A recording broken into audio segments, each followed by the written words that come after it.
Hello সবাইকে and good morning. আর এই ভিডিওটা হলো পয়লা বৈশাখের দিন সকালের। এখন ওই সকাল প্রায় ৫টা মতন বাজে। আজকে আমাদের বাড়িতে অনেক সকাল সকাল পুজো করতে আসবে, তাই অনেক সকাল সকাল ঘুম থেকে উঠতে হয়েছে। আর ঘুম থেকে উঠে সবার ফার্স্টে চলে গেলাম রেডি হয়ে পুজোর ঘরে, আর গিয়ে এনাদেরকেও ঘুম থেকে তুলে দিলাম। দিয়ে তারপরে পুজোর ঘরটা গুছিয়ে নিলাম সুন্দর করে, কারণ এবার পুজোর জোগাড় করতে বসতে হবে। আমাদের বাড়িতে প্রায় সকাল 7:30 নাগাদ পুজো করতে আসবে বলেছিল।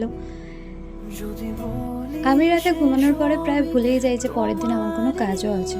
তাই সবথেকে বেশি টেনশন আমাকে নিয়েই ছিল যে আমি আদৌ উঠতে পারবো কিনা। কিন্তু এদিকে আমি সবার ফার্স্টে প্রায় রাত 3টে থেকে জেগে বসে আছি। আর এখন সমস্ত পুজোর জোগাড় চলছে। মা, আমি, আমার ভাইরা সবাই মিলে পুজোর জোগাড়টা কমপ্লিট করে ফেলেছি। আর এই তো আমার গোল্লু ভাই, কৃষু ভাই দুজনেই রেডি হয়ে গেছে পয়লা বৈশাখের জন্য। তোমরা জানো ওদের এই লুকটা কেমন হয়েছে। আর এখন ঠাকুরমশাই চলে এসেছেন পুজো করতে। আমাদের বাড়িতে 7:30টায় পুজো করতে এসে উনি বলেছেন যে এটা নাকি ওনার 5 নম্বর পুজো। তো ফার্স্ট যে পুজো করেছে আমি ভাবছি সে হয়তো রাত্রে ঘুমোয়নি।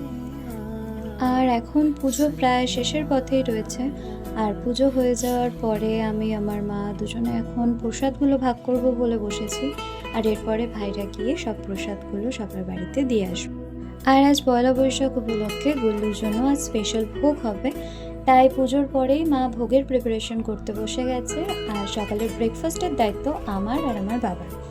লাঞ্চে যাই হোক না কেন, পয়লা বৈশাখের দিন সকালবেলা লুচি তরকারি না হলে ঠিক মনটা ভালো লাগে না। তাই আমার আর আমার বাবার যৌথ উদ্যোগে আজকে সকালে লুচি আর তরকারি রান্না হচ্ছে। খাওয়া দাওয়ার পরে দেন একটু সাজুগুজু করে গেছিলাম ছাদে কিছু ফটো আর ভিডিও করবো বলে, বাট গরমের জন্য সেটা তো আর হলো না পসিবল।